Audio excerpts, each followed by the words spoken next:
Sejam muito bem-vindos ao canal Mesa de Debates. Eu sou o Guilherme e vamos começar aqui com mais uma entrevista, né? Hoje, né, nessa sexta-feira, a gente vai dar continuidade a uma série, né, que a gente está fazendo desde o começo do ano, que é entrevistar as organizações, né, de esquerda, né, para ver o que, que ela tá para ver o que, que eles estão pensando na conjuntura nacional. E o convidado aqui de hoje é o William Felipe, ele que é do GOI, né? Que vai trocar uma palavrinha aqui com a gente sobre política nacional, né? Sobre questão de vacina e tudo mais. Tudo bom, William? Antes da gente começar, por favor, se apresente. Boa noite, Guilherme.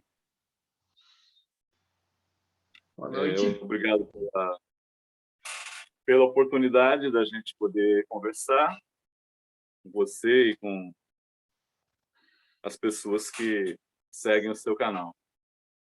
Eu sou William Felipe, estou militante do GOI, o Grupo Operário Internacionalista. Sou professor, trabalho aqui na cidade de Taboão da Serra e estamos hoje para expor um pouco como nós estamos vendo a situação da conjuntura nacional e a política que nós consideramos necessária para fazer avançar aí a luta da classe trabalhadora. Perfeito, maravilha. William, né, embora eu já tinha visto, né, material da sua organização, mas para mim o GOI é um nome novo, né? Eu acho que a gente poderia, né, como fala, a gente poderia começar a conversar sobre a sua organização, contando um pouco da história, como surgiu ela. Pode ser. O GOI, nós somos uma organização que foi fundada em agosto de 2017. Então, nós somos uma organização relativamente nova no contexto das organizações de esquerda no país. Nós surgimos originalmente uma ruptura do PSTU, né? Eu, a companheira Sandra Fortes, também a militante aqui do Tabuão, e é uma das fundadoras do GOI, e outros camaradas que também iniciaram a fundação do GOI, basicamente militamos no PSTU durante muitos anos. Eu, particularmente, militei nas correntes que formaram o PSTU toda a minha vida, desde que eu ingressei na militância em 1981. Sempre militei, primeiro na Convergência Socialista e posteriormente no PSTU, né? E nós rompemos com o PSTU, deve ser do seu conhecimento, assim como é da toda a esquerda, que em 2017 o PSTU sofreu uma ruptura, né? Ele se dividiu, de onde originalmente surgiu o agrupamento que hoje se denomina Resistência, né? Do qual fazem parte o camarada Valério Arcari, que é um dos camaradas mais conhecidos, que estão hoje no PSOL. Houve uma crise muito grande no PSTU nesse momento. Nós, no debate interno, não nos alinhávamos nem com a direção do PSTU, que permanece hoje, né, à frente do partido, nem com os camaradas da resistência que romperam naquele momento. Nós formamos um terceiro agrupamento que veio posteriormente a dar origem ao GOI, porque nós entendemos que não havia mais um espaço político necessário no interior do PSTU para a defesa das nossas diferenças, que eram muitas, né? Na verdade, nós, por cerca de 10 anos, demos um combate no interior do PSTU, seja como tendência, seja como agrupamento, e seja, no final, como uma fração, né? Em torno de várias questões com as quais nós não tínhamos acordo com a política do PSTU. E, naquele momento, em 2017, nós entendemos por bem sair do partido e criar um grupo para poder expor, né, diretamente para a vanguarda e intervir diretamente na luta de classes com as posições que nós consideramos corretas. E só para destacar também, o agrupamento que nós formamos naquele momento de crise, que não era uma crise apenas do PSTU, mas também da LIT, da Liga Internacional dos Trabalhadores, né, a qual o PSTU é vinculado e segue vinculado. A LIT, que é uma organização trotskista, que foi fundada por Nahuel Moreno, nós também formávamos uma tendência internacional, um agrupamento internacional dentro da LIT. E, no momento da ruptura, nós rompemos aqui no Brasil com o PSTU, e também um grupo de camaradas rompeu na Argentina com o PSTU da Argentina, os camaradas que hoje se agrupam na CTR, que é Corrente de Trabalhadores Revolucionários, que é um agrupamento com o qual nós mantemos uma unidade, uma relação muito próxima, atuamos conjuntamente, temos, inclusive, uma revista chamada Revista Internacional, que nós publicamos em conjunto. Então, essa, digamos, é a nossa origem recente aí do nosso... Maravilha! E, Michel, uma coisa que eu queria perguntar também, né, já que você citou aqui, né, por que fazer parte por que fazer uma outra organização e não romper junto, né, com o MAS, que hoje é a Resistência? Porque naquele momento foi um debate, foi um momento de intenso debate, né, do ponto de vista teórico, do ponto de vista programático, do ponto de vista político, que expressavam diferenças muito grandes. E nós não temos acordo político com resistência, né, com o que naquele momento era uma tendência interna no PSTU. As posições desse agrupamento, nós não tínhamos acordo com as posições desse agrupamento. Como eu disse, nós formávamos uma terceira, né, digamos, linha de pensamento que não se conformava, não se agrupava em torno das posições da direção do partido e nem sequer da tendência majoritária, né, que era naquele momento a maior tendência no interior do partido, que veio a conformar a resistência. Nós também não tínhamos acordo e formávamos um terceiro agrupamento, que se chamava naquele momento, era uma tendência pelo trotskismo ortodoxo. Esse era o nome da nossa tendência naquele momento, naquela crise.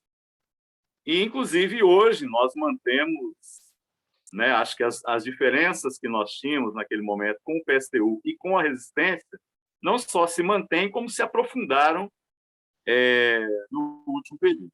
Né? Nós não nos alinhamos com a resistência na crise interna e na ruptura por conta das diferenças que temos do ponto de vista programático. Perfeito. E qual é o balanço, né? Você falou por uma tendência do trotskismo ortodoxo, né? Qual é o balanço que vocês têm, então, né, das posições, né, do Moreno? Do Moreno, Naval Moreno? Nós reivindicamos toda a elaboração de Nahuel Moreno. Né? Nós nos consideramos um grupo morenista. Dentro das vertentes do trotskismo, nós consideramos que A corrente fundada por Nahuel Moreno é a corrente que manteve vivos naquele contexto, né, que foi a chamada terceira etapa, aquele período que vai ali do final da Segunda Guerra, né, até o final do século XX, é a corrente que manteve os princípios do trotskismo aplicados na luta de classe de uma forma que nós consideramos a mais correta. E nós reivindicamos, sim, todo o legado teórico e programático do morenismo. Nós nos consideramos um agrupamento morenista. Sim, então, do ponto de vista político, né, assim, porque assim, William, parece que, né, não fica claro, né, exatamente o motivo da ruptura. Porque se o PSTU é uma corrente morenista, se a resistência, até onde eu sei, reivindica o Moreno, e a COI também reivindica o Moreno, qual é o motivo, então, da ruptura? Porque são três correntes morenistas aí. Na verdade, se a gente for fazer a lista das correntes morenistas no Brasil, elas são, além dessas, existem várias, né? Você tem os camaradas da Unidos, da luta socialista, né? LS, que se reivindicam morenistas, né? Nós temos os camaradas da CST, que se reivindicam morenistas. Se nós formos até a Argentina, nós vamos ver, inclusive, outras correntes que se reivindicam morenistas. Então, são todas... Na verdade, houve uma verdadeira diáspora, né, do morenismo após a crise dos anos 90, que foi a primeira grande crise. E a crise de 2017, da LIT, ela gerou também novas, né? Então, por esse critério, se reivindicar morenista, nós vamos encontrar várias organizações. Eu penso que fica mais nítida as diferenças teóricas e programáticas quando nós formos discutir exatamente qual é a política, né? Qual é a política, por exemplo, para a realidade do Brasil. Acho que aí vão ficar nítidas as diferenças que nós temos, tanto com o PSTU quanto com a resistência. Então, maravilha. Então, vamos entrar então para a política nacional, né? Ô, William, né, a gente está acompanhando aqui, né, um governo, né, de extrema direita que é responsável por todas as mortes de Covid aqui no Brasil, né? E, e é um governo reacionário. Contudo, assim, embora eu tenha acordo que esse governo precisa ser derrubado, né? Contudo, a gente precisa discutir uma coisa que da independência de classe, algo que a esquerda, parte da esquerda se esqueceu ao se envolver, né, em projetos que eu particularmente acho bastante equivocado, como a Frente Ampla, né, ou se fazendo suas coligações, ou acreditando numa direita que hoje se coloca como opositora ao Bolsonaro até a página 2.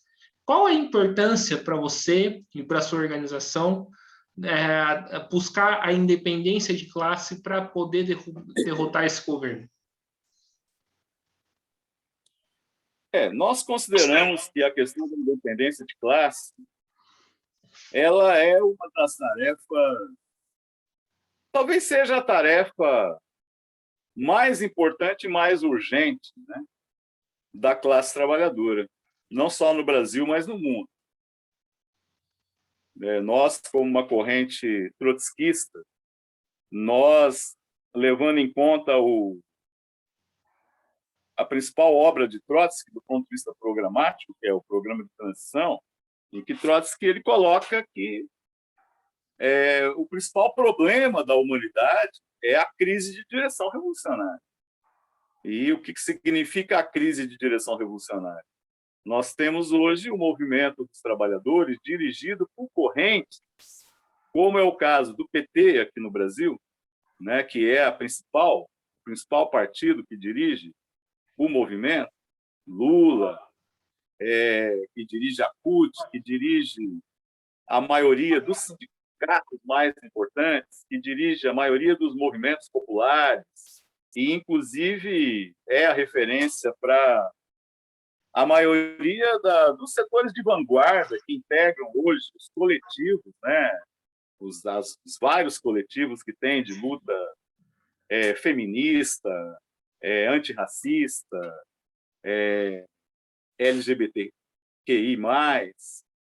Então, essa direção que está hoje, tem à sua frente a figura do Lula, né? O que significa a crise de direção revolucionária? São direções como o PT, como o Lula, que tem ainda uma influência muito grande junto à classe trabalhadora e às organizações que os trabalhadores têm, como o sindicato, e que tem uma política permanente de aliança com a burguesia, de aliança com os patrões, né? Que a gente chama uma política de colaboração de classes e de uma política de conciliação de classes. Esse é o principal problema que mantém a classe trabalhadora, digamos, na situação em que se encontra nesse momento. No nosso caso do Brasil, um momento em que a classe trabalhadora se encontra numa situação de defensiva, né? Então, nós não temos acordo com a política que está sendo desenvolvida em relação ao movimento fora Bolsonaro. Por quê? Inclusive, é um movimento que está refluindo, né? Ele está refluindo, ele teve um pico no mês de junho, e de lá para cá esse movimento só perde força. E qual é a razão, na nossa opinião, que o movimento fora Bolsonaro perde força? Porque você tem ali praticamente quase todas as organizações que estão à frente desse movimento, do PT até o PSTU, defendendo uma unidade com a burguesia para derrotar Bolsonaro. O PT e o PSOL, hoje sob a direção de Guilherme Boulos, eles pretendem, com esse movimento fora Bolsonaro, forjar, inclusive, uma frente com a burguesia, que é a frente ampla, a qual você se referiu, né? Que esse movimento ele sirva de alavanca para a construção de uma frente de governo com a burguesia, a qual se integre nessa frente com a posição do Lula a mais ampla possível, né? Lula está visitando hoje, a gente fala que o Lula está ressuscitando os mortos-vivos, né, pelo Brasil afora, né? Como Sarney, como outros políticos ligados aí ao PSDB, como Fernando Henrique Cardoso, como políticos ligados ao MDB, até políticos ligados ao DEM, né? Então, o PT e Lula utilizam conscientemente o movimento fora Bolsonaro para construir essa frente ampla, e o PSOL também, né? Embora, na nossa opinião, o PSOL queira uma frente com a burguesia, mas um pouco mais limitada, né? Que vá até o PDT, que vá até o PSB, que vá até o Cidadania, alguns desses partidos que, digamos assim, conformam um espectro um pouco mais à esquerda dentro dos partidos burgueses, mas todos eles defendem uma frente ampla com a burguesia para disputar as eleições do ano que vem. Mas não é apenas essa direção que tem uma política de unidade com a burguesia. O PSTU também. E a resistência também, né? Eu vou para me referir agora às diferenças políticas que nós temos. Eles apresentam como política, nesse momento, a necessidade de uma unidade de ação com a burguesia. Não de fazer uma frente para governar. Digamos que a posição mais explícita do PSTU, que é contra uma frente para governar o país, uma frente com a burguesia. Mas defende, nesse momento, uma unidade de ação com a burguesia, que, na nossa opinião, é uma política completamente falsa. Ela é uma política completamente inconsequente. Porque que setor da burguesia está lutando efetivamente pelo fora Bolsonaro? Na nossa opinião, nenhum. Pelo contrário, a burguesia, nesse momento, está unificada para nos atacar e utiliza, inclusive, a hashtag Fora Bolsonaro apenas de uma forma eleitoreira, como é o caso, por exemplo, do governador João Dória aqui, né? Ele é fora Bolsonaro, ele tem a hashtag Fora Bolsonaro, mas o João Dória acabou de aprovar ontem o PLC 26, que faz um duro ataque ao funcionalismo público, né? Entre outras medidas que esse governo toma, que diferem apenas em grau com aquilo que o Bolsonaro faz. Como, por exemplo, no início, o Bolsonaro é o principal responsável pelo genocídio no país, mas ele não é o único, né? O Dória também é responsável, porque não foram implementadas medidas de distanciamento social, não foi feito lockdown, não foram garantidas as condições sanitárias nos locais de trabalho, não foram sequer fornecidas máscaras para a população, né? Então, nós consideramos que a burguesia de conjunto é responsável pelo genocídio. Então, nós perguntamos, por exemplo, para a direção do PSTU, que unidade com a burguesia é essa? Né? Nós perguntamos para a direção da resistência, que unidade de ação com a burguesia é essa? Com setores burgueses que simplesmente falam nas redes sociais que são contra o Bolsonaro, mas aplicam, na essência, a mesma política que está atacando a classe trabalhadora. Então, por aí, para responder a sua pergunta, a independência de classe hoje é uma questão vital para que a classe trabalhadora possa não apenas governar o país de uma forma independente, mas para que ela possa lutar de uma forma unificada e independente contra os patrões. E, infelizmente, hoje, não é apenas a direção do PT e a direção do PSOL que estão contra a independência política da classe trabalhadora. Nós temos aí organizações de esquerda, como a Resistência, como o PSTU, que declamam a questão da independência de classe, mas, na prática, se comportam como, digamos assim, a roda esquerda da Frente Popular que está sendo montada no país, com essa política de unidade de ação que é completamente falsa, na nossa opinião, e que está colocando o movimento Fora Bolsonaro praticamente se desmilinguindo, enquanto várias lutas da classe trabalhadora ocorrem pelo país sem a necessária unificação para poder enfrentar os patrões, o governo Bolsonaro e o conjunto de governos que nos atacam nos estados e municípios. William, você levantou uma questão interessante, e aí eu acho que, né, antes de ir para a próxima pergunta, eu acho que valeria abrir uma polêmica aqui, né? Acho que a polêmica é sempre bom. Para esclarecer bem, né, porque acho que é bom deixar as coisas bem claras aqui. Eu fui militante, né, acho que 6 ou 7 anos, de uma organização chamada OMRT, né, que tem um histórico de ruptura, inclusive, né, com o morenismo, né? E me chamou muita atenção essa questão aí que você critica, e eu tenho bastante acordo, né, dessa postura equivocada que o PSTU e a resistência têm. Contudo, acho que a gente poderia fazer um debate mais profundo em relação a isso, né, tentando ver onde que a gente encontra as raízes teóricas disso. E, para mim, cai numa concepção bastante equivocada que o Moreno tem de um semi-etapismo, né, de uma revolução, né, de uma etapa democrática que poderia ser levada por qualquer classe social antes de uma revolução socialista encabeçada pela classe trabalhadora. E eu queria discutir isso aí com você, William. Como que você enxerga esse debate? Porque acho que a gente precisa, ao meu ver, a gente precisa buscar a concepção teórica que leva o PSTU, a resistência, a cometer esses erros? É uma boa questão, mulher. Na verdade,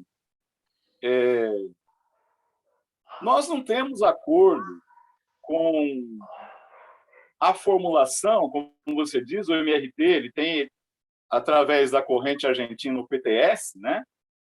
Que foi uma ruptura, parece nos anos 80, com a corrente Moreno, Anos 90.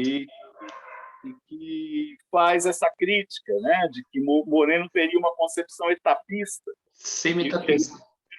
uma etapa democrática para depois chegar numa etapa socialista. Não é essa a leitura que eu faço da concepção de Moreno, né? Moreno não diz em toda a sua elaboração teórica que há duas etapas distintas, né? Ele diz outra coisa, a meu ver, né? Moreno diz que o processo revolucionário, num primeiro momento, e em particular quando ele surge de uma forma explosiva, ele incorpora diferentes classes que estão em luta. É o que ele chama das revoluções de fevereiro. Ele faz uma comparação, utiliza, digamos assim, um modelo que foi a Revolução de Fevereiro em 1917 na Rússia, e ela foi uma revolução semi-espontânea e que ela teve à sua frente diferentes classes sociais, não apenas o proletariado, mas também a pequena burguesia, né? E no caso da Rússia daquele momento, inclusive setores da própria burguesia, né? Então a Revolução Russa de 1917, ela surge com uma explosão espontânea de luta que envolveu diferentes classes sociais e que tinha como primeira reivindicação uma reivindicação democrática, que era o fim da ditadura czarista. Acontece que essa luta, que ela se inicia como democrática, na medida em que a democracia burguesa que se conquistou naquele momento não foi suficiente para poder atender às reivindicações da classe trabalhadora, a classe trabalhadora, no processo da revolução, ela vai transformando essa revolução, que surge como uma revolução democrática, numa revolução socialista. E que isso se culmina com a tomada do poder em outubro de 1917 pelo Partido Bolchevique, à frente de toda uma organização operária que eram os soviéticos. Então, não é que que Moreno tem a concepção stalinista e etapista, ela é uma concepção do stalinismo, né? Ele diz, primeiro temos uma etapa democrática e vamos fazer uma frente com a burguesia, desenvolver o capitalismo, para depois pensarmos no socialismo numa outra etapa. Essa é a concepção etapista do stalinismo, né? Clássico. Mas não é isso que Moreno diz, né? Moreno diz que o processo da revolução ele se inicia de uma forma democrática e ele se transforma numa revolução socialista. E isso nada mais é do que a expressão do processo da teoria da revolução permanente de Trotsky, que é, digamos, uma das bases teóricas que fundamentam aí o trotskismo e também as elaborações de Moreno. Então, não vejo que o problema esteja aí. Não vejo que o problema esteja aí desse ponto de vista teórico. Não sei se consegui... Ou, para dar um exemplo também, mais atual, pega, por exemplo, o Chile, né? O que ocorreu em outubro de 2019 no Chile. Foi uma grande explosão de classes sociais, né? No Chile. Naquele momento, você tinha ali nas ruas não só trabalhadores, mas setores da pequena burguesia descontentes, os povos originários, setores camponeses, A burguesia não, né? Porque a burguesia, nessa etapa histórica, ela é uma classe completamente contra-revolucionária. Completamente. No caso do Brasil, por exemplo, nós não vemos que haja nenhum setor burguês progressivo, né? Progressivo. Nem sequer do ponto de vista democrático. É uma classe completamente parasitária, completamente retrógrada. E no Chile, então, em outubro de 2019, houve uma explosão que reuniu elementos de diversas classes exploradas e oprimidas, não apenas o proletariado. E naquele momento ele era uma luta que tinha reivindicações desses setores e ela surge de uma forma democrática, ela enfrenta um governo autoritário. E esse processo da revolução no Chile, que está em aberto, ele, nesse momento, ele atravessa uma experiência com a Constituinte, que também é um elemento democrático, que os trabalhadores estão conhecendo os limites dessa experiência constituinte no Chile. E nós não temos dúvida que a revolução no Chile ela caminha também em direção a um processo socialista. Mas é um processo, né? É um processo. Então, no nosso entendimento, quando o Moreno ele fala da revolução democrática, ele fala nesse sentido, né, de processos revolucionários que podem surgir tendo como principal bandeira a luta por liberdades democráticas e que, no processo da revolução, essa luta, a princípio, por questões democráticas, ela vai se transformando numa luta socialista, né?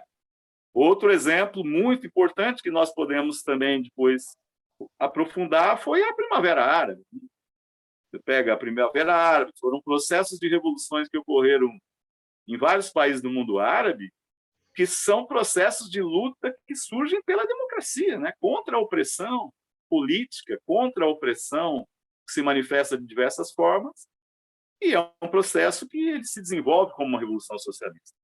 Então, eu penso que essa é a concepção de Moreno, é a concepção da revolução permanente. E não acredito que seja esse o problema que leva, na nossa opinião, aos erros que são cometidos hoje por correntes trotskistas, como é o caso da Resistência e do PSTU. Eu tenho algumas divergências, assim, principalmente da maneira que se vê a Revolução de Fevereiro, também a Primavera Árabe, também acho que a Primavera Árabe teve um desfecho bastante complicado, principalmente na Líbia, na Síria, né? Mas, enfim, mas esse aí seria um outro debate que a gente demoraria horas para poder, né, chegar numa síntese ou não, né? Mas vamos continuar, apesar das divergências, estão aí, né? Outra pergunta que eu queria fazer, a gente, né, criticou bastante o PSTU e com uma certa razão, né, por criticar, mas eu acho que, assim, apesar das minhas, por exemplo, apesar das minhas divergências com o PSTU, eu ouvi com o PSTU ter um pontapé para uma iniciativa que eu acho bastante correta, né, que já que nós estamos falando de polo de independência de classe, que é o polo classista, né, o polo socialista, né, como o PSTU chama, para aglutinar uma frente de setores que buscam ter uma política independente, né? Eu, particularmente, apesar das minhas divergências com o PSTU, eu participei como militante independente da primeira reunião que teve, nacional, que teve mais de 800, mais de 1.000 pessoas, e eu queria perguntar para você o que você pensa dessa frente, o COI vai compor, não vai compor, né? O que precisa ser feito dentro dessa frente única aí. Então, Guilherme, eu vi você lá na reunião, de fato. A reunião, a plenária virtual que teve. E eu não sei se você sabe que eu também estava presente, você sabe? Não, tinha muita gente. Exatamente. Você... Sim, participei. Nós participamos da reunião do início ao fim. E,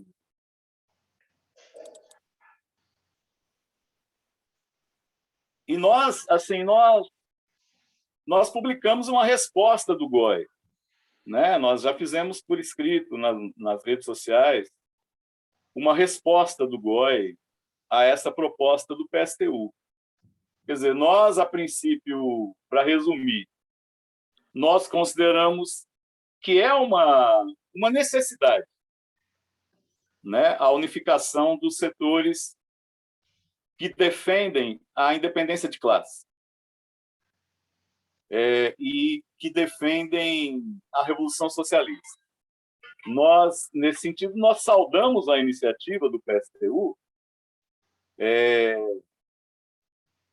e, principalmente, nós destacamos o que eles colocam no manifesto, que o manifesto eles estão propondo um processo no qual debateremos de forma coletiva o próprio manifesto e um programa socialista para o Brasil. Eles propõem a debater de forma coletiva. Muito bem. Nós entendemos que justamente dessa capacidade de aglutinar setores e fazer um debate democrático das posições é que você pode realmente construir um polo, né? Que seja um polo aglutinador, e não apenas um polo de adesão às posições do PSTU. Bom, aqui nós já temos um primeiro problema com a reunião, né? Porque o GOI esteve presente na reunião e você, por exemplo, nem sabia que nós estávamos presentes, né? Que outras organizações participaram daquela reunião que não foram sequer anunciadas a presença, né? Mais do que anunciadas, né? Foi uma reunião que durou 4 horas. Vários dirigentes do PSTU falaram. Então, era necessário ter um espaço naquela reunião para que os agrupamentos que estavam presentes, buscando se integrar ao polo ou querendo abrir a discussão no interior do polo, tivessem a palavra. Então, nós queríamos ter a palavra naquele encontro. Que fosse os 3 míseros minutos que foram concedidos ao MRT. E olha que o MRT é uma organização, digamos assim, comparativamente ao GOI, é uma organização que tem mais inserção, mais peso político, né? Estão aí há muitos anos se construindo, e tiveram ali míseros 3 minutos para poder expressar a sua posição, e não tiveram tempo suficiente para isso. Agora, nós do GOI, sequer fomos anunciados a nossa presença. Então, aqui fica uma pergunta. Que polo é esse que querem construir? Em que o elemento democrático ele já não está presente. Ele já não está presente. Bom, o manifesto que nós soltamos em resposta, ele diz, nós temos 2 acordos, ou 3 acordos fundamentais com o PSTU. Primeiro, é necessário, sim, um programa socialista. Temos que, né, defender um programa socialista como saída para a crise no país. Nós não temos acordo com o programa reformista apresentado pelo Lula e mesmo pelo PSOL, né? A Revolução Solidária do Guilherme Boulos. Nós não achamos que seja a saída para o país. A saída é avançar para a medida de enfrentamento com a burguesia, de socialização dos meios de produção. A saída da Revolução Socialista, não solidária. Exatamente. E também saindo, o que é a Revolução Solidária? Esse é um debate que tem que ser posto, né? O outro acordo que nós temos com a política proposta no manifesto do Polo é a defesa da independência de classe. Temos acordo com isso. É um princípio básico para nós também. E achamos também, temos bastante acordo, que é necessário expor para a classe trabalhadora,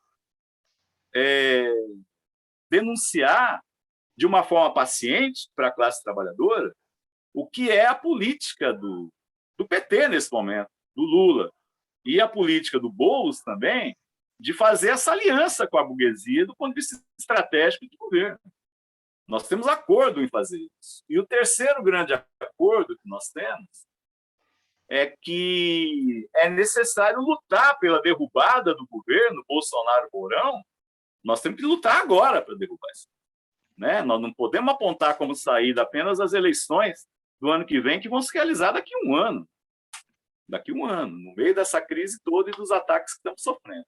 Então, nós temos 3 acordos fundamentais com o PSTU e a política que eles apresentam para o polo socialista e revolucionário.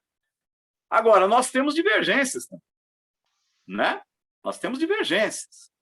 E a primeira divergência, que eu já expus no primeiro momento que eu falei, nós somos contra essa falsa unidade de ação com a burguesia que está sendo proposta pelo PT e que é reafirmada dentro do manifesto do Polo. Nós não temos acordo com isso. Nós achamos que isso é uma política falsa. Nós achamos que essa é uma política que está levando à paralisia do movimento de trabalhadores. Né? Não existe unidade de ação com a burguesia contra a Bolsonaro. Isso é falso. Né?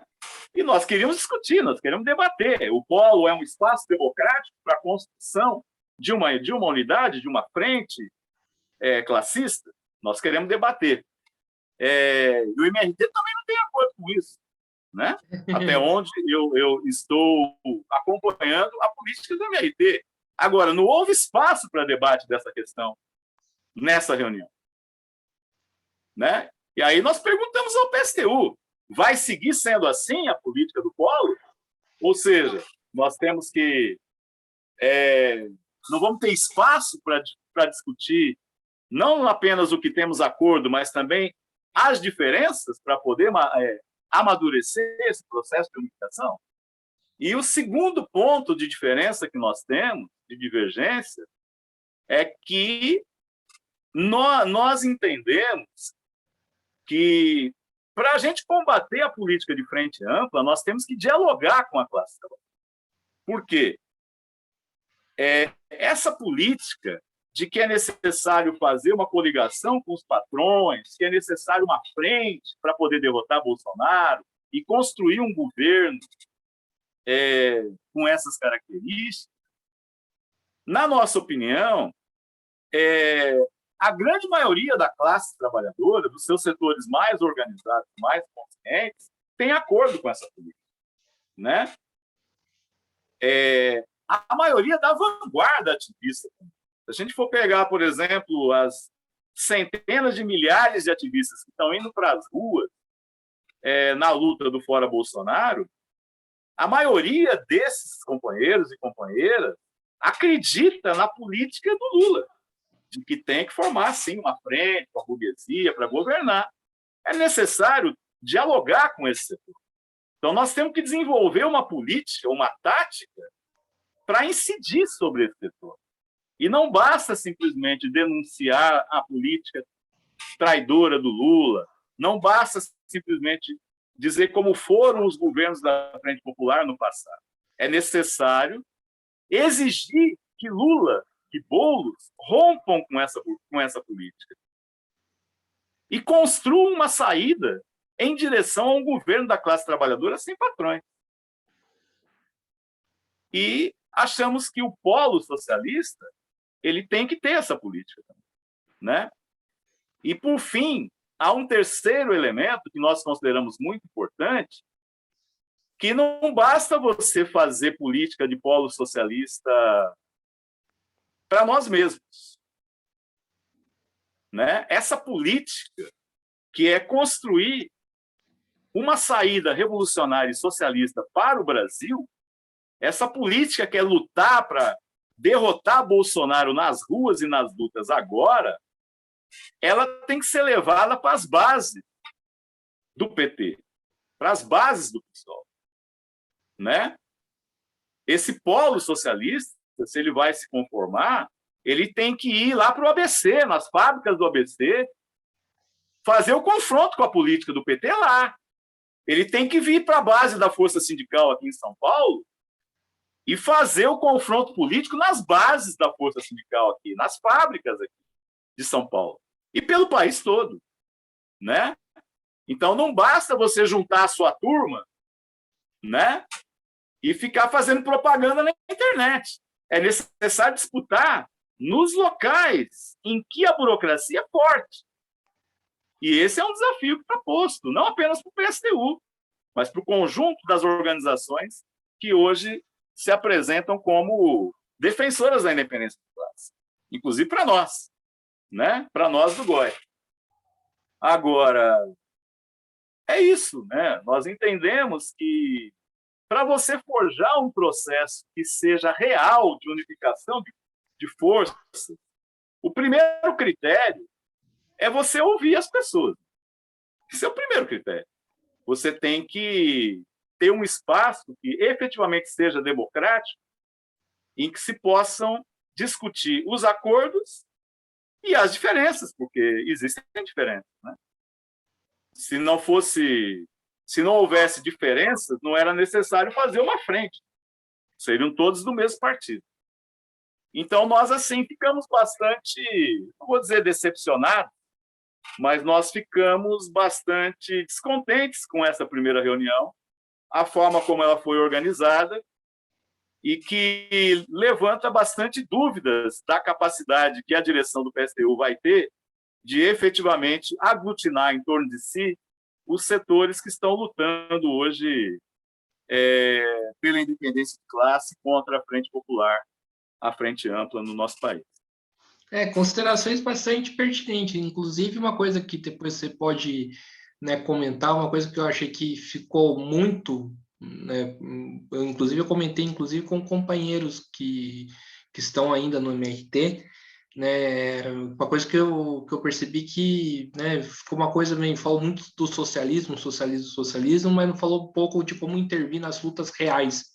Não que falar do socialismo seja importante, é óbvio que é importante, mas assim, de como vamos intervir por exemplo, na greve como que a gente poderia ter intervido na greve da AGM de São Caetano, como que a gente poderia ter intervir na luta dos trabalhadores de Guarulhos, por exemplo, nessas questões eu acho que ficou um pouco vazio, ficou muito, né, o socialismo, tipo, socialismo para quê? Tipo, em dia de festa? Não, eu concordo com você. É claro que é necessário, muito necessário, apresentar um programa socialista. É fundamental você apresentar um programa socialista, como a necessidade do não pagamento da dívida externa, né? A necessidade de um plano de obras públicas, ou seja, o conjunto, né, das medidas transicionais que nós temos que apresentar como saída para o país. Mas, como você diz, né, nós temos que responder aos processos reais de luta. E, aproveitando, inclusive, o gancho que você coloca, essa, para nós, é uma preocupação central, porque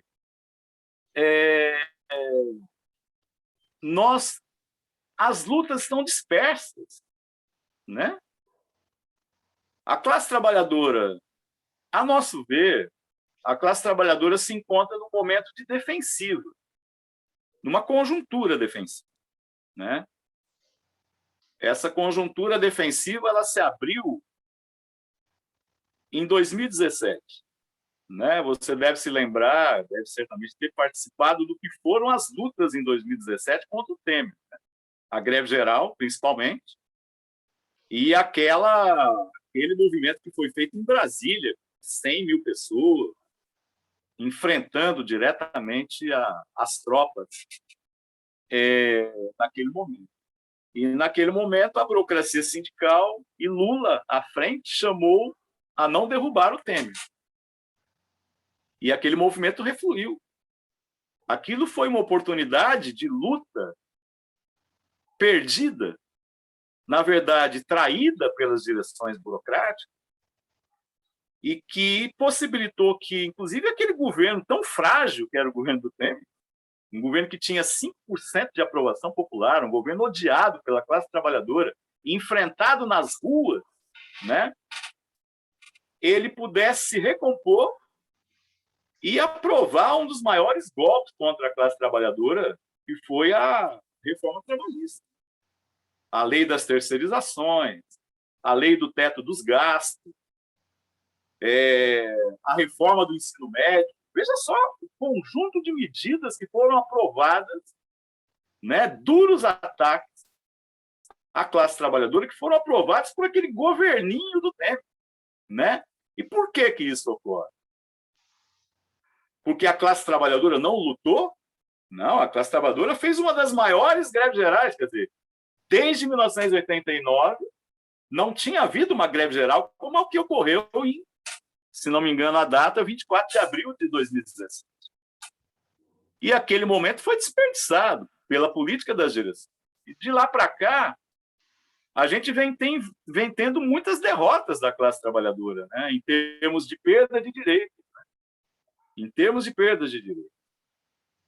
Então, naquele momento, o Lula disse explicitamente que não era para derrubar o Temer, e era para derrotar, era construir uma saída eleitoral nas eleições de 2018.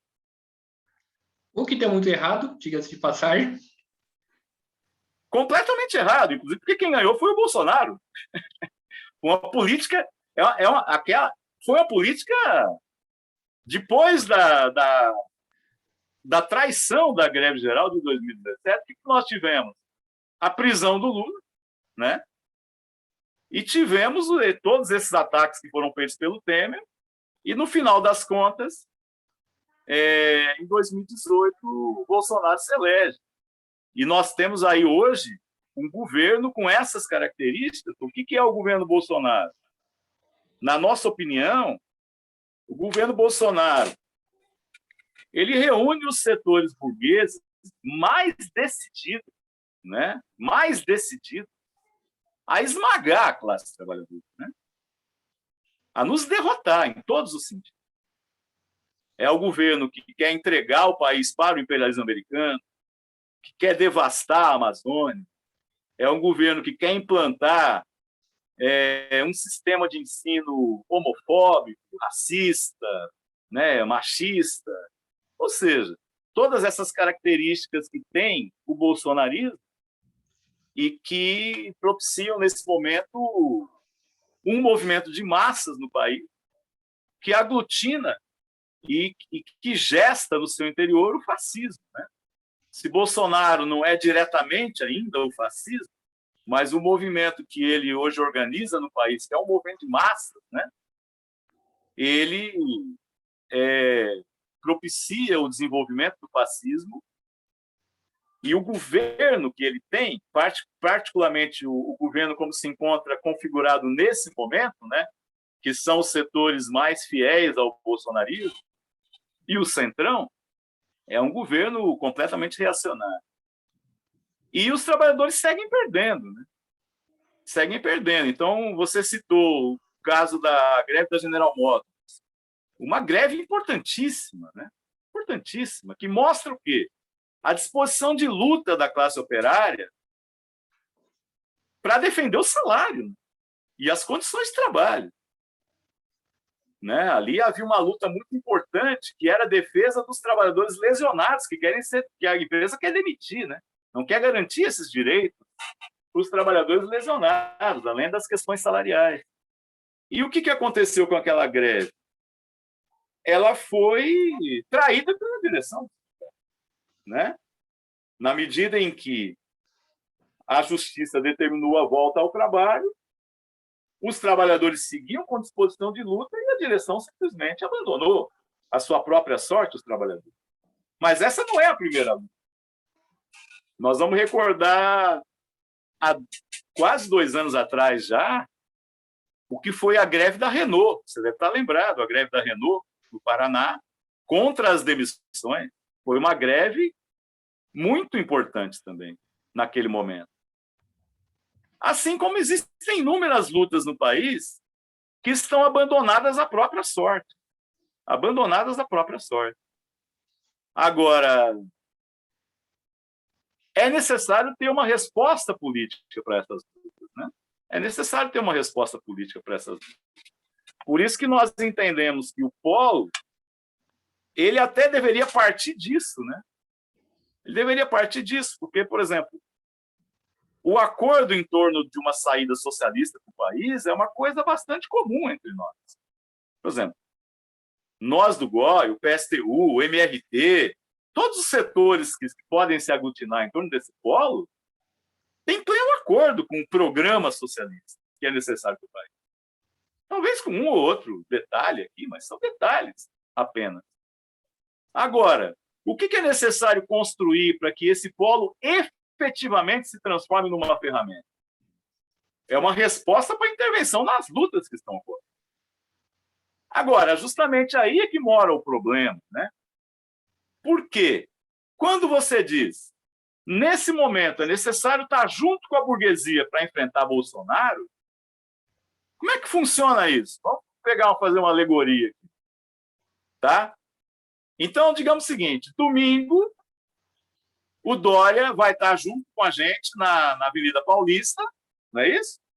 Porque todos os setores, certo? O Dória é fora Bolsonaro também.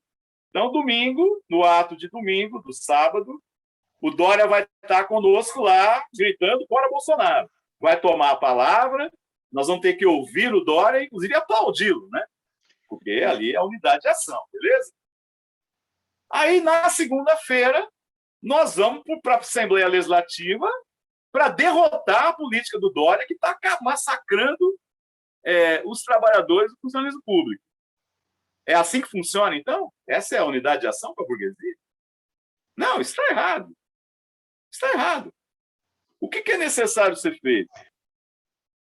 Inclusive, para que o movimento fora Bolsonaro ele possa avançar, é necessário unificar, ter um programa que unifique o fora Bolsonaro com a luta pelo salário, com a luta pelos direitos, com a luta pela terra, com a luta pelas liberdades democráticas.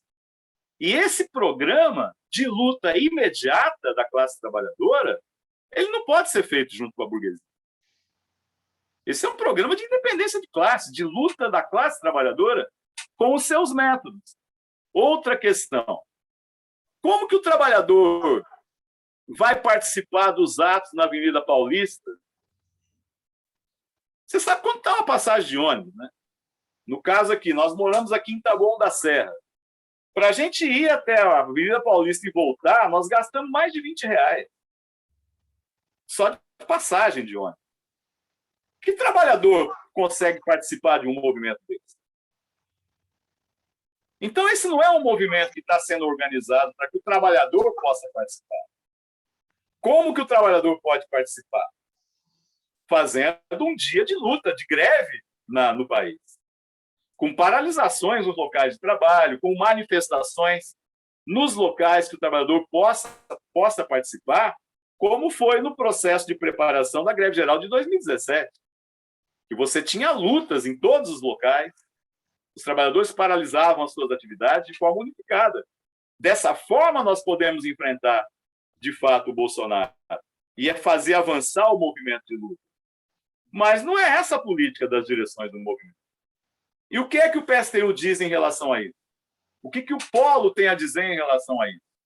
Qual vai ser a política do Polo para apontar uma outra perspectiva de luta pelo fora Bolsonaro, que unifique a luta pela saída de Bolsonaro com a luta no chão da fábrica, com a luta em defesa dos direitos do funcionalismo que estão sendo retirados, com a greve dos servidores municipais de São Paulo. É necessário unificar essa luta numa luta única. Mas não é possível fazer isso junto com o João Dória. E nem com o Ciro Gomes. Sim, pleno acordo.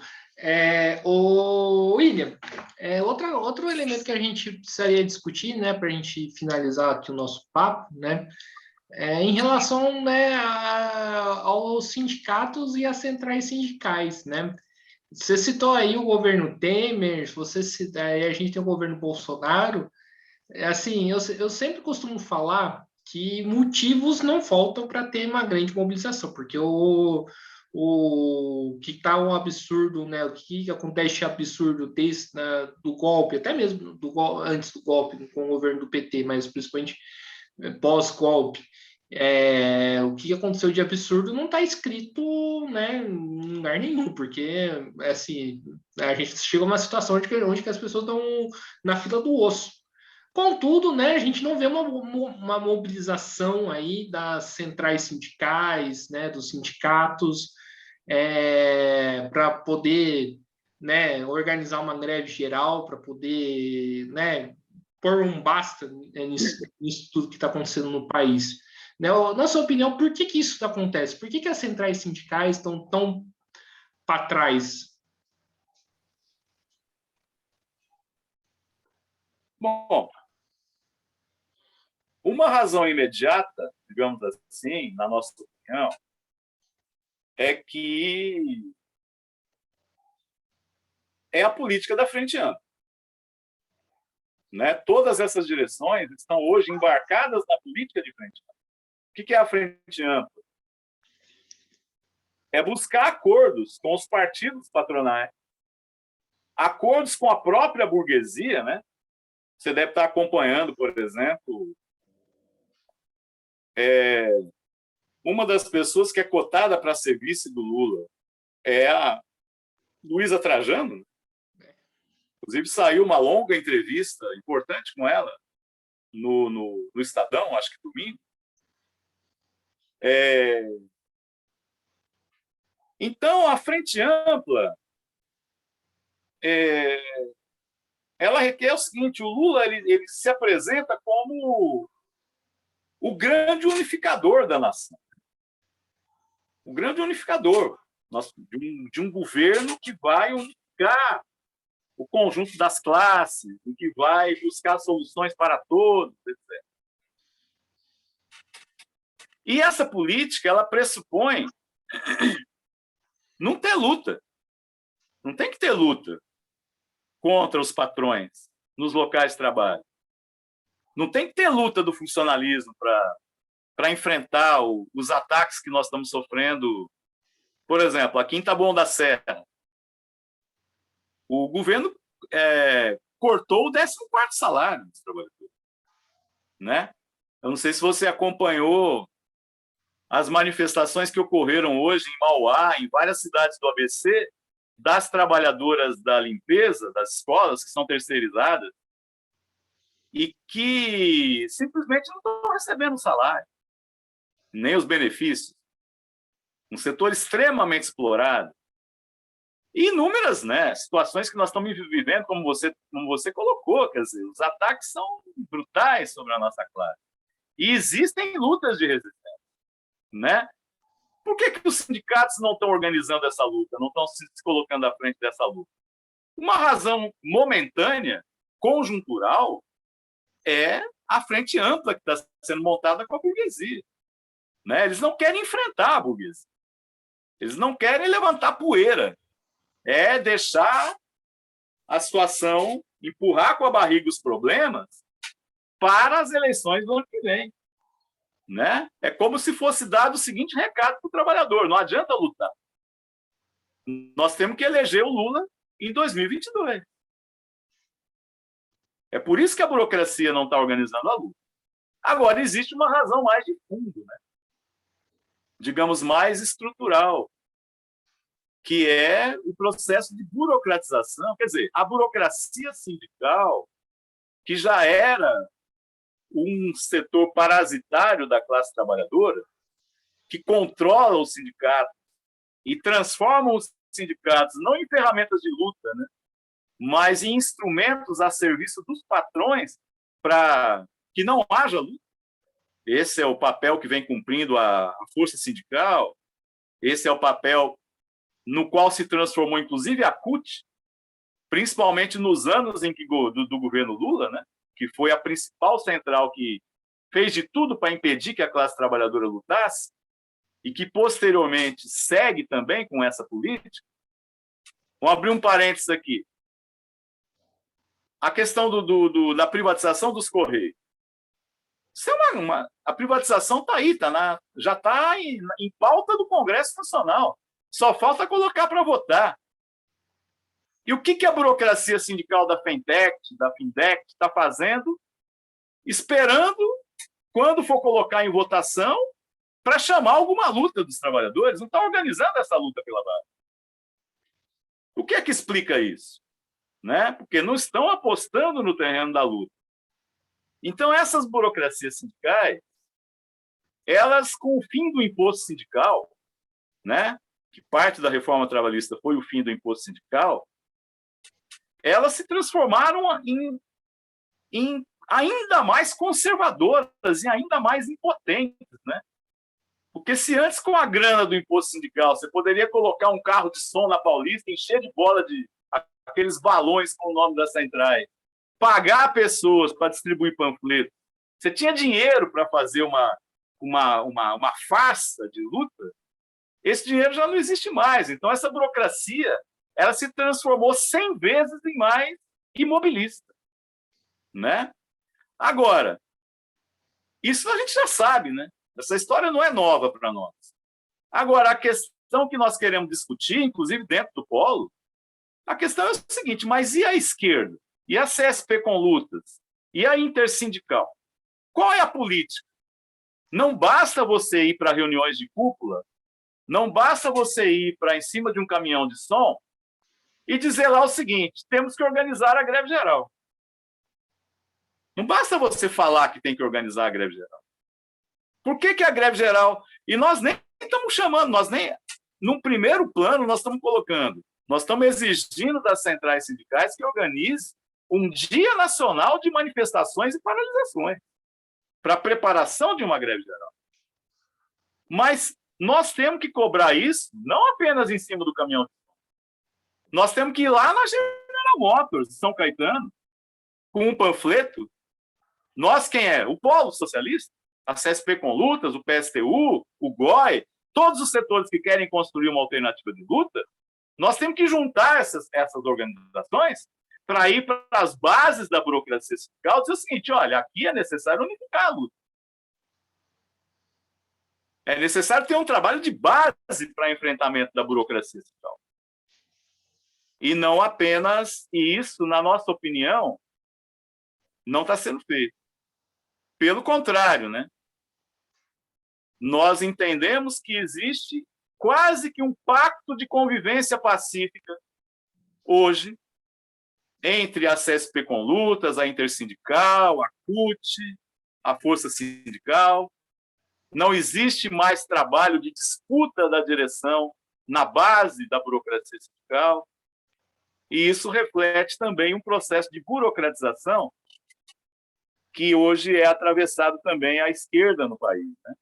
É como se existisse também, ao lado da burocracia oficial, uma burocracia de esquerda hoje, que está bastante acomodada à frente dos sindicatos, que tem, sim, uma política revolucionária, que tem uma política de independência de classe, mas que abriu mão de disputar essa política nas bases da burocracia sindical, que forma hoje a esmagadora maioria do país. A CSP com lutas hoje reúne algo em torno de 2% do número de filiados sindicais. As grandes máquinas burocráticas são a CUT, são a Força Sindical, a UGT, Nova Central. Se nós não avançarmos para um processo de disputa nas bases dessas, né, das empresas, do serviço público, que são manejadas por essas burocracias, nós vamos ter um discurso de enfrentamento da burocracia, mas não uma prática. Certo, entendi. Muito bom, então, William. Estamos aqui encerrando mais uma entrevista aí do canal Mesa de Debates. Quero, primeiramente, agradecer por você ter aceitado o convite. Gostei bastante do papo, né, com algumas posições na acordo, outras, como, por exemplo, a Revolução de Fevereiro, a Revolução de Outubro, eu tenho uma divergência, mas isso aí cabe abrir uma outra discussão, né? E abro aí passo o bastão aí para você, passo a palavra para você fazer as considerações finais. Não, primeiro eu gostaria de apresentar para as pessoas que estão assistindo. Esse é o nosso jornal, Palavra Operária, né? Ele é um jornal que nós fazemos regularmente para trabalhar nos locais de trabalho, principalmente nas fábricas, né? Esse é o, digamos, o jornal impresso do GOI, Grupo Operário Internacionalista. Nós temos também as nossas redes sociais, em que a gente apresenta os nossos artigos de análise da situação política, os debates que estão postos em nível nacional, em nível internacional. E nós, assim, queremos, quer dizer, mais uma vez, agradecer a você, Guilherme, por essa oportunidade da gente poder estar aqui debatendo, né? Eu acho que foram todas questões muito importantes que você trouxe para que a gente pudesse debater, e são as questões que estão postas hoje, né? Estão postas hoje para o debate no conjunto da esquerda e que são essenciais para que a gente possa, de fato, construir uma saída para a classe trabalhadora, para que a nossa classe ela possa sair dessa situação de defensiva em que nós nos encontramos nesse momento, de dispersão das nossas lutas, para um movimento, de fato, unificado, que possa dar força para a nossa classe enfrentar não apenas a degeneração crônica do capitalismo, né, mas também os ataques que estão se avolumando sobre a classe trabalhadora e que tem no limite a ameaça fascista, né? Porque o bolsonarismo ele significa a ameaça fascista. Pode ser que não nesse momento, né? Que o governo dele se enfraquece, em que ele talvez não consiga se reeleger, mas o fascismo não depende de eleições para se fortalecer apenas, né? Ele é um movimento que está presente hoje na sociedade, nos setores, principalmente da pequena burguesia desesperada, nos quartéis, né? Eles têm um grupo de generais organizados à sua volta e que tem um objetivo explícito de preparar um governo fascista no país. E vão trabalhar para isso de uma forma estratégica, né? Só vamos lembrar que é bastante importante nós compararmos a situação do Brasil com a situação dos Estados Unidos nesse aspecto, né? Quer dizer, o Trump perdeu a eleição, mas o trumpismo, como movimento reacionário da direita, que reúne no seu interior, inclusive, o fascismo e gesta o fascismo nos Estados Unidos, ele segue se desenvolvendo e ele certamente vai crescer em cima do que é o fracasso do governo Biden em solucionar os problemas da classe trabalhadora. E essa história pode se repetir no Brasil, né? Mesmo com a vitória de um governo de frente popular do Lula nas eleições do ano que vem, que nesse momento se configura como a hipótese mais provável, nós sabemos que um governo desse tipo não vai dar resposta para a classe trabalhadora. E o bolsonarismo vai seguir existindo e podendo até se fortalecer se a esquerda revolucionária não consegue apontar uma saída para o país. Então, por isso, assim, nós entendemos que a iniciativa de reunir os socialistas revolucionários, ela é muitíssimo importante, ela é vital para que a gente possa construir uma saída revolucionária para o país. Mas é necessário debater tudo isso que nós estamos debatendo aqui, né? É necessário ter um debate franco entre as correntes e aberto para que a gente possa caminhar em torno daquilo que realmente nos unifica e discutir entre revolucionários as diferenças que a gente tem, como, por exemplo, você falou, a Revolução Democrática, a Revolução de Fevereiro, nós podemos deixar para debater tranquilamente entre nós, de uma forma fraternal, num outro momento.